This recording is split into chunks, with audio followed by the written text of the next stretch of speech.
So these conversations always start off with the origin story between guest and chosen subject. So can you remember hearing the Black Parade for the first time, learning about it, becoming aware of it, any of that stuff? Yes, I was in Japan at the time. Weirdly, that's where I grew up. And my sister showed me the music video. And this must have been, was I in Hong Kong at this point? I wonder. Um, I completely lost my mind. I had never seen anything so beautiful. The visuals of My Chemical Romance are just so incredible to begin with. But I don't know, there was something about the song in particular that really struck me, the storytelling of it all, and it feeling so specific, yet I somehow felt like I could relate to it in some way. And yeah, I'll never forget that. Yeah, it is interesting to me thinking that the band didn't always wear those uniforms. Like, Oh, I know. I know. to my mind, that is just like who they are. Yes. So those like visual references, so striking. Yes. And everything they did with the videos for this whole album, it's just like Yes. beautiful, like short films. Yes. Yes. And I got to see them when they played in LA. I think they had called it like their comeback tour, but obviously they never left. Like we know that. Okay. So, but it was at the Shrine in LA, and the way that they started that song in particular was they just played those little piano chords. Dun, dun, dun, dun, dun, dun. And everyone went crazy. And they did, I think like 4 or 5 rounds of that because it was just like building up, building up. Yeah, it's so iconic. Yeah. They're going on tour again next year. I do know. Yeah. I know. This is kind of hot off the press right now. I know. But I actually just found out right before I spoke to you. he's like, I yeah. know. And Yeah. during this album. So, So good. it's going to be good. Anyway, Are you based in LA? New York. In New York. Okay. So they're going to be coming to New York. Yeah. Yeah. Okay. I'm pretty sure it's a world tour. Let's say it is a world tour. But Oh my God. yeah, big deal. Big like stadium tour. Okay, I love this. Stadium, arena, who knows? I don't know Yes. what I'm talking about. All I know is that they're going on tour. Let's just leave it at that. Yeah, so the it's a concept album, but there are so like the way that concept is realized is so complex and so Mm-hmm. grand. There's this really like theatrical feeling to it. And Yes. for a rock band who are associated with emo, to Yes. have there's like still some of that emo aesthetic kind of running underneath it, but it's also like razzle dazzle Broadway almost, Yes. There was a way that Jared, first name basis, I don't know why. There's a way that there's a way that Jared performs too that I haven't seen a lot of, what you would call stereotypical rock bands perform in that way, where exactly what you're saying, it feels as though you're going to a potentially like a Broadway show, where there is theatrics involved. And what I loved so much about this particular song and this particular time frame was the costumes and the emphasis on branding was so solidified, yet it felt so authentic, which I think is really hard to do. Yeah. And Yeah. like when they talk about the references that or their like kind of touchstones, the things that they were influenced by, Sergeant Pepper, sure, like the Yes. uniforms, you get a little nod to that. Mm-hmm. And there's specific references to The Wall, Pink Floyd. Like one of the Yes. videos is like a shot for shot remake of the opening of the movie, and Queen, those kinds of things. So good. Yes. But all done in a way that feels like, even if you recognize those little flashes of other people's work that they are, Uh-huh. appreciate, it's still very much their own thing and very much an original, very, very unique piece of work.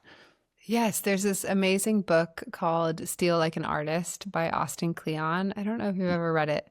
It's a short read, and it just talks about how the best artists are the ones that take inspiration and they make it their own, and it feels completely authentic.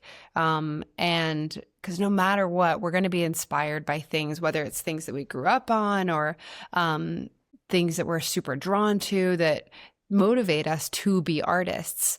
But I love that there are such specific ones that they can pinpoint to that, are their specific influences.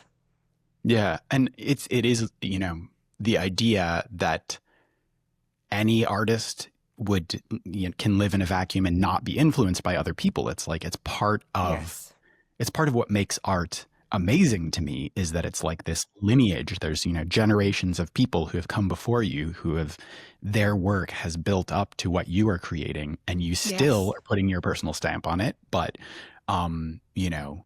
when you have a band like this that is not only acknowledging that they are, have influenced by other bands, but are, appreciative of that influence and really want to make it Hmm. clear to people that they, Yes. love these other bands. It's a really cool thing. Yeah. And I think part of that too is why some artists find themselves in a little bit of trouble when they don't acknowledge those influences, because then the person that they were influenced by, will come out of the woodworks and be like, that's my cover art, or, Yeah. and I think it's so great to say who's inspiring you and who, who's motivating you to be a better artist, like what a compliment, Yeah. Yeah. I don't know Yeah. why this is coming to mind, but I'm thinking of like, when Lady Gaga released Born This Way, and, everyone was saying that she ripped off Express Yourself, and Madonna was like, she's, it's ripping me off, said some, very snotty thing about it. And instead of just being like, yeah, I love Madonna, like, it's obviously, of course that comes into it. There was a long period of time where she was just like, maybe kind of acknowledging it, but just like not really wanting to lean into it. And it's I this know. kind of Okay. I know. defensiveness. I was thinking of this too when I was saying it. I was thinking of that exact example, but it's so tough because I don't know. Like, I look at behind the scenes of Lady Gaga and I look at behind the scenes of Madonna, and I don't, it's, how do I say this? We don't know. We don't know what happens behind closed Hmm. doors. Like, Hmm. I don't know. I'm such a Lady Gaga stan, Hmm. and she just does not put up with bullying. And Yeah. so I feel like there's more to the story, but I'm also just such a diehard stan that I'm sure I'm like looking at it completely biased, but she feels like the first person to acknowledge those things. So I'm curious. I'm curious of the whole story, if Yeah. there's And more to it. that is a good point. It's, yeah. And, Madonna being very defensive because, there's someone who is kind of not necessarily taking her place as the, pop star of the moment, but, she sees, someone coming up who's doing a similar thing to her. Anyway, this is all like, I feel like I'm drifting into misogynistic territory where I'm like, I this know. band of men did the right thing and they're acknowledging their influences, and women just fight. They just Well, fight no, each and that's the tough other. thing too. It's like I think the difficulty of being a musician as a woman, and I was actually I just did a post about this, that like, you always, like, no man ever really gets asked like, "Oh, do you write the songs?" And Hmm. like women always, like, it's presumed, oh, they don't write the songs. Right. Um and anyways, and so same with this, it's like it's such a difficult one because you're in this position of like constantly having to prove yourself and that you did do the work. And I think of that time frame of that Madonna and Lady Gaga thing, and I feel like that might have even been like before the Me Too movement, and before, I feel like we've made so many strides of yeah, of understanding that women can be multidimensional um and yeah, and it's crazy, but that is actually a fairly new concept. Like I remember when Mm, I was coming up, which would have been, I mean, probably around the time frame of like 2010 to 2016. Like 2016 was definitely when like life shifted for me with music, 2017. Um, but before that, I remember, really feeling like I wasn't able to do anything other than exactly music because there were people at the time that were like, for example, like, doing modeling as well. And then they weren't taken seriously as an mhm. artist or, there wasn't. And now I feel like people are allowed to be enterprises. They're allowed to be like fully fledged brands and businesswomen. And it's crazy, but that's a fairly new concept especially in music. Yeah. Right, right. And, if it takes uh, singers selling their own, whatever cosmetics or Hmm. cars or whatever to be able to be seen as people who can do multiple things, then whatever, I'll take it. Um, I want to take it. The products are yeah, so good. yeah. Um, so in summary, women can Yes, do in it. summary. Yeah, women Women are can the do it. best. Yes, Yes. yes.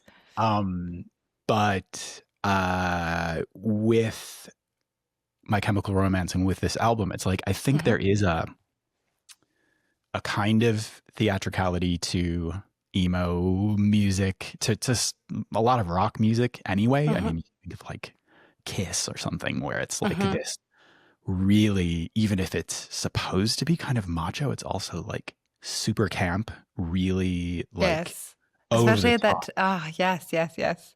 Um, and this stuff, it's like, um, yeah, like I was saying before, this very theatrical production and all of the music videos feel like they are events, and the Yes. costumes and the like makeup and everything about the way that they're styled and how it fits into the storyline of this, guy who's died of cancer in his afterlife and all of that. Yes.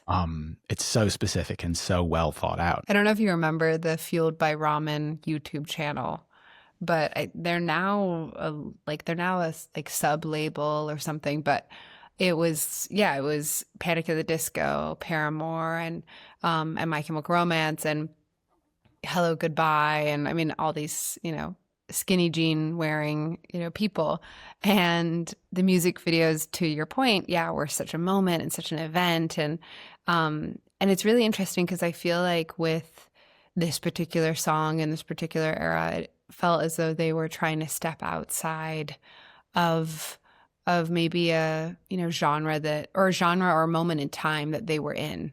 Mm, It felt like they sort of stepped out because at the time a lot of them were doing like there's like a high school scene and there's a shot in high school and they're like dressed in whatever sort of clothes. mhm. I'm saying whatever sort of clothes, but I know exactly what they were wearing.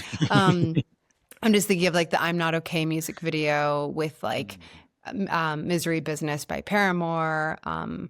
And like it was so much fun growing up seeing these emo icons like wearing, regular school clothes. It was like they're crazy. Like this Yeah. is so insane and attractive.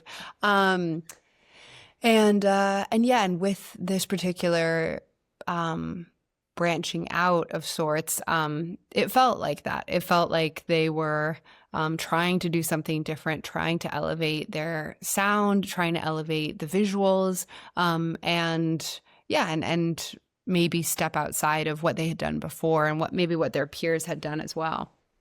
Right. And it just takes a special brand of confidence and self-belief to be able to and bravery. I mean, to be able to take on the scope of this project and say, we have all of these grand ideas, we have this like full storyline, but we're also going to do things that are not the same things we've been doing before in terms of Yes. the music, in terms of the way we look.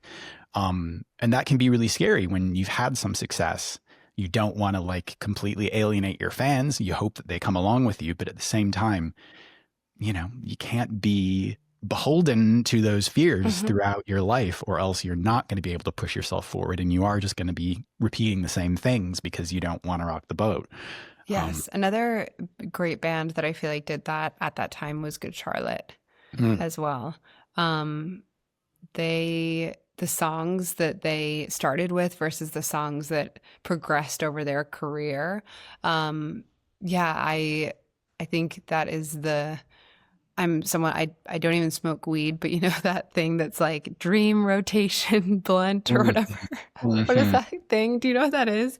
Where it's like a group of people and they're like, that would be the dream to like smoke weed with them. That time frame of like, the Good Charlotte time frame with My Chemical Romance, Paramore, all of that. That would be a very interesting experience.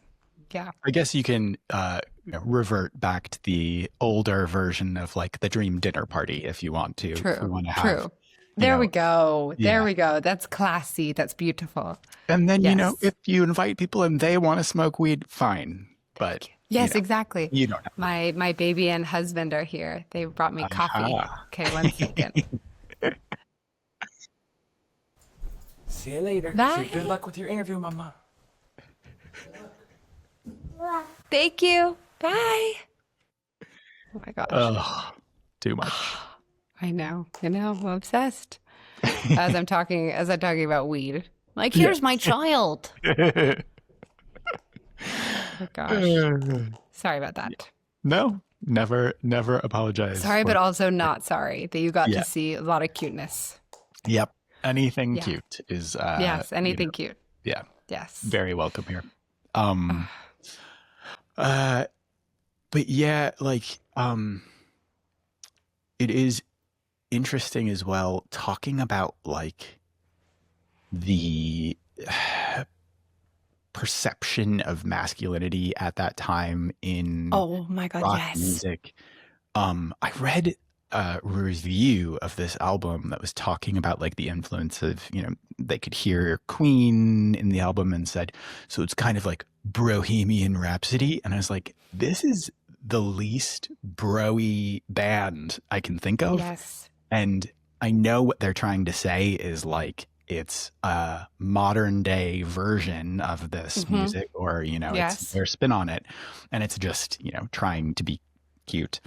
But that kind of spoke to like people not really being able to like pigeonhole them and say they are these kind of men that we can fit into this box, that it was like really like there is like aggression there. It is like, rock music, but also they're kind of, fancy men and like, they're wearing wearing well-fitted outfits with eyeliner, and their hair is done, and there's a flamboyancy to how they're moving, and I want to say they're ahead of their time, but I feel like that concept of there not really being a gender role to fit into, I feel like has always been there. We just haven't always acknowledged it and noticed it as a society. So when I think of that time frame of music, I feel like some of the men were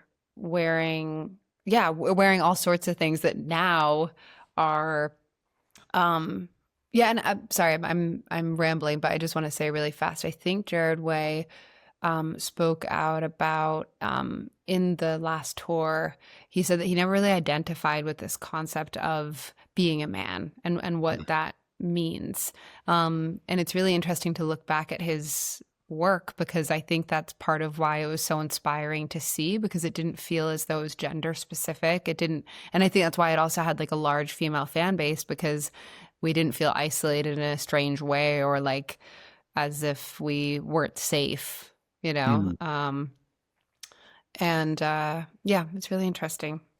Yeah. And also, I mean, for me as a gay person, the thing that always stood out to me about people, whether it's in music, any kind of art, anyone who is in the public eye, who is a straight man, or at least that's the public perception of them, Mm-hmm. who is not afraid to express themselves in ways that are not, traditionally masculine. And that's another reference that they have kind of pointed to, is like Ziggy Stardust, where Yes. even, when I think about that time and David Wow. Bowie just not giving a single and just like having people call him names and, say the most homophobic, misogynistic, hateful things Mm-hmm. about him, and just being like, I don't care. And then having that legacy again, like, passed down through generations, and having artists like now, when I look at awards shows and there's people like Paul Mescal, who's the straightest person in the world, wearing like a flouncy pink silk shirt on the red carpet or Yes. whatever. And it's just like, it isn't just exciting for me, making it feel like, it's people being more accepting of different gender representations and sexualities and whatever, but it makes me excited for them. It's Mm-hmm. so Oh, yeah. freeing. It's so Yes. amazing to me that it allows men to just be, express themselves in whatever way they want to without feeling afraid. Yes. And oh my God, I got emotional while you were talking there. I think also it is, and I mean this to be funny, but it is so dark and so funny too, that now when men wear a suit, they get blasted online, and it's like, how could you not take a risk? How Right. could you be so boring? Mhm. And like, that's kind of lovely in some ways too. Obviously I'm not like saying that there should be any sort of hatred. I just, I'm excited that we're in a time right now that's like, express yourself in any way that feels exciting. And although these people are on such a global stage and have such, a massive amount of eyes on them, I think something that people underestimate is that they are still people that are from very particular towns with very particular beliefs. I'm not like speaking on his behalf at all, but I don't know if you saw Shawn Mendes speaking about, Mhm. and I was telling my husband, I was like, you don't understand, like, this is such a big deal that he is even, and I won't even say alluding to, but that he was just saying, like, I'm exploring things, that I'm open. And I think when people were really pushing for him to come out or say, and that's not okay, and I'm not standing by that at all. But I think people really underestimated that although he is on such a global stage, that he is from a small town in Canada. So those beliefs and those systems and those judgments, they are still there, existing in this very famous person's body, I Mhm. think it's a big thing to remember and note. But I was so excited for him. Oh my God. The life oh my God, he's going to live the most beautiful life. I really feel that. I mean, I'm just so excited for him. Yeah, it like made me emotional too. And it's, Mm-hmm. coming out is really hard, whoever you are. And most people, it's a more private thing. It's about talking to the people who you know and love. And then, throughout your life, it's a process. You have to come Yeah. out to every new person you meet. Those things happen. But the more you do it, the more it seems like it's not a big deal. And Yes. he was a kid when he became world Right. famous. And that kind of pressure, having not only, figuring your sexuality out, figuring everything about yourself out, Mm-hmm. and having to do it in the public eye, and having people saying to you, come on, just say it. Come on. Yes. And it's Yes. like, And by the way, he was hard? playing, yes, and he was playing the role that they put him in originally, because they originally were marketing him as this heartthrob, and it was I think they were focused on a very specific demographic that was not necessarily open. And then the times started changing. I think people, yeah, I'm hoping that there was a shift in his team and the people that he was surrounding himself with, because I think exactly everything to what you're saying, but also just to add to that, that the confusion of being so young and people saying, oh, you're with this female pop star, this is who you're dating, and like that already being that's the setup. That's exactly what it is. rather than it being up to you to decide and figure out and maybe not decide. Like that's the fun of exploring. But again, that's private. You know, like that exploring part is private and messy and fun and scary and, you know, and all the things. But I can't imagine, you know, in the public eye. Yeah. And, you know, there is also the cynical kind of industry side of it, which is like you have Lil Nas X, who, sorry, that he makes me like want to burst into tears every time I see him anywhere because he is so successful and so fucking gay. And I was just talking to somebody about this the other day. Like when I was a kid, when I was a teenager, if I would have had a gigantic pop star, one of the most famous people in the world, who was just like, does not give a fuck, is like, I am so gay and I'm just going to be so gay in everything that I do, it would have been so important to me and would have meant so much to me. And it does mean so much to me now. But seeing that success, Billie Eilish, all of these queer people who have these enormous careers and are still enormously successful, still sell records, still sell out tours, all of that stuff. And I think it does make it so that there maybe is less pressure coming from the people who make money off of artists like Shawn Mendes to say, 100%. No, you've got to, you know, we need to make sure that you are a heartthrob who little girls can think they have a chance with. I was so scared there, Adam. I thought, oh God, I don't know. I thought you were going to say like a Lil Nas X slander. And I was like, I don't know no. Oh my God, I love I'm him going so to much. do, I don't know how I'm going to do this. No. I know, same. I love him so much. I think it makes a huge difference. And I also think it's okay to acknowledge that whether you like it or not, that there is an impact to you having fame and celebrity. People are looking at you in a certain way and having a thought and opinion on that. I mean, Chappell Roan is like a great example too of someone that's just owning their experience. Yeah, it's been really great to see. Yeah, and from the first moment that people were aware of her, you know, or at least the broader public, she's part of the broader public consciousness, that there's just no question from the beginning. There's no, it's like her songs are infused with queerness and again, theatricality, just being, you know, she talks about herself as a drag queen, that, you know, Chappell Roan is her drag persona. Yes.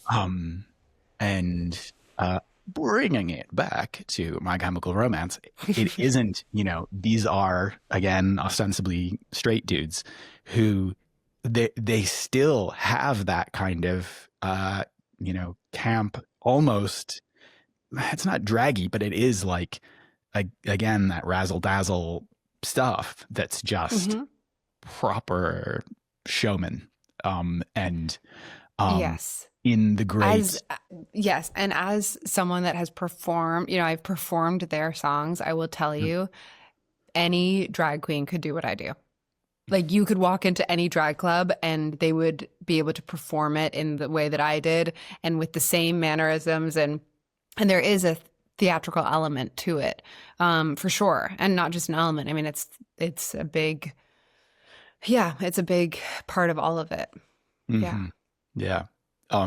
Speaking of, I have to tell you this really fast.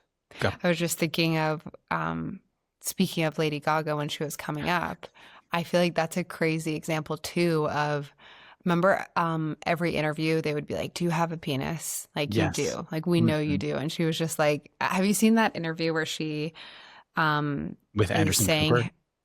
Oh, I mean, I've seen every single one. I wonder if that's the one where she's talking about how, I think this is a French outlet.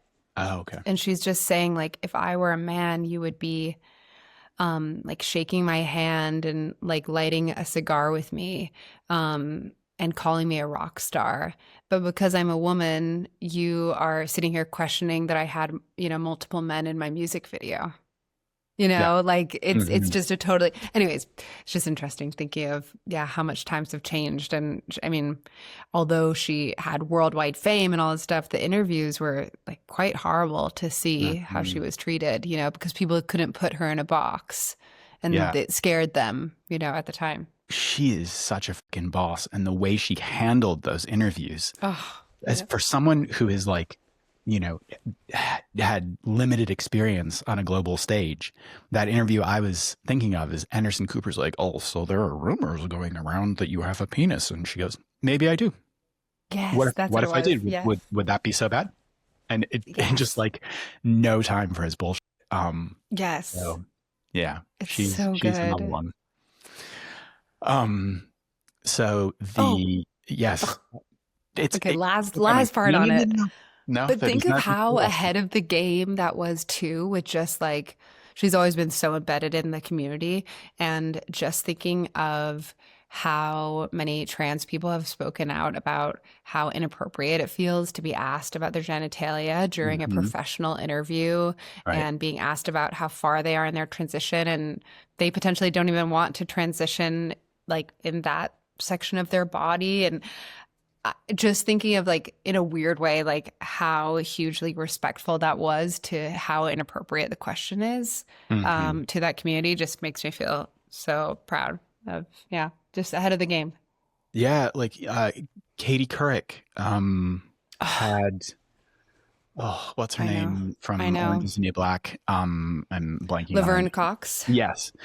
She interviewed her when, I think maybe this was early on in when Orange is the New Black started airing, and was asking her lots of questions about surgery and Yes. genitals and whatever. And again, someone who's just like so Oh, like she's so on it good. in terms of the answers that she gives. And she's like, Yes. that's private. That's not something that, you should Yeah. necessarily ask people and blah, blah, blah. And then 2 or 3 years ago, they had another interview and Katie Couric apologized, and she was like, oh, it's like it was so early on in the trans conversation. And it's like, well, maybe for you. Um, Mm-hmm. Mm-hmm. but Did you watch the documentary that she produced? She was a big part in it, but it was just talking about how trans people are represented in media. oh yes, so good. Oh Yes, my yes, yes. God. Oh yeah. Incredible. Wow. Yeah. Yeah. Um, Incredible and insane. And I mean, I had no idea of, um, just these like classic films, like what was the one where with the serial killer, that they focused on? Silence of the Lambs. There Yeah. was the serial killer. Yeah. Yeah. The serial Mhm. killer ended up, would dress in whatever way. And just these weird things that, I mean, I feel like I'm so grateful that that was never embedded in my brain in a sort of prejudice way. Mhm. But that might have just been luck. Like Yeah. when you see it back to back to back of how trans people are represented, like it, it's revolting. It really Yeah. is. Yeah. But We have also to say the name of that documentary. We have to find it. it is uh I I know I've recommended it to people on this show. Oh my God, Uh really? yeah. Ah, Disclosure? Yes. Yeah. Yes. So good. Yes. So good. Yeah. Okay. Okay. Um Please, you do your thing. I am going to no, stop interrupting with this madness. this is not interruption, nor is it madness. This is like the best version of this show is like a meandering blob of just everything like that. This is the stuff that I want. So Oh, good. I found yeah. the prompt, I definitely had listened to the show before, but I found the prompt so difficult and jarring to pin down, what is your spark? Yeah, Yeah. it's a great concept. I always say it's a pretty sadistic thing for me to do because I can't answer favorite questions. Like if somebody asks me, to say what my inspiration is, I'm just like, run away. So, I love that. yeah. That's great. Ah, So the one other thing I was going to say when we're talking about theatricality yes. and whatever, the most amazing guest spot on this album. Liza Minnelli on Mama. And it's like, you wouldn't, if you weren't told that, I don't think you would know it was her, but just like Yes. having that idea come to their brains and then actually reaching out to her and seeing if it could happen and then making it happen, just, yeah, is another thing that to me is like, yes. And boys. again, you know, like not staying inside a box. I mean, so much of this conversation, I feel, has been us discussing like the discomfort surrounding like the typical cis man. And it's so freeing to see the transformation of what that can be and what that can look like, and how you can, you know, how you can show different variations of yourself just by doing something like that. I mean, that is just, it's amazing. The whole album is, I mean, it really is hit after hit after hit. Yeah. Quite Quite a feat, quite an incredible body of work. Yes. Well done, guys. Well done. 10 out of 10. Yes. I think that is a lovely note to finish on. What a joy. This is just like these conversations, whenever there is a time where it's like, I have my little, you know, talking points, I have my little bullet points, things that we can talk about, whatever. When those things can just go out the window and it's just like an open, fun, delightful conversation. So thank you very much. This has been Thank you. Great. And you met my baby. Yeah, that's crazy. I know. It's all happening. Thank you. You're an angel. You're truly the best. You're so good at what you do. And it just is amazing and so inspiring to witness, to be in this conversation. I really appreciate that. And the feeling is mutual. This has been wonderful. Thank you. So, thank you. Hey, do you want more conversations with incredible people talking about the movies and music they love? Then subscribe to the Spark Parade YouTube channel.